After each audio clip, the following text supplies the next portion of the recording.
Des de l'Auditori Enric Granados de Lleida, el president de la Generalitat, José Montilla, ha destacat el compromís de l'editor Josep Maria Castellet amb les lletres catalanes. Ho ha fet en el marc de l'entrega dels Premis Nacionals de Cultura, que han guardonat el crític literari amb el Premi a la Trajectòria Professional i Artística. La vida i l'obra de Castellet són la personificació d'aquesta constància i aquest compromís.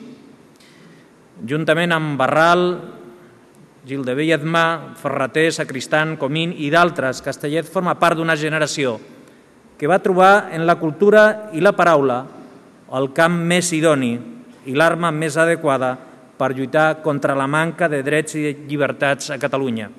Abans de l'entrega dels premis, el cap de l'executiu català s'ha reunit amb els guardonats per transmetre'ls l'enhorabona. Rosa Maria Calà, Feudal Carbonell, Jordi Savall, Guillem Cifré, Bienve Moya o Núria Font.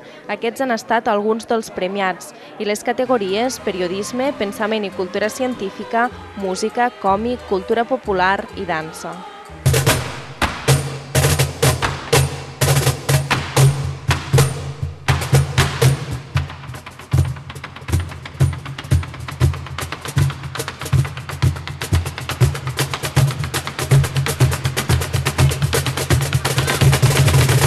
En la clausura de l'acte, el cap del govern ha mostrat el seu suport a l'Orfeó Català i ha expressat que la Generalitat, les institucions i la societat catalana estem i estarem al costat de l'Orfeó.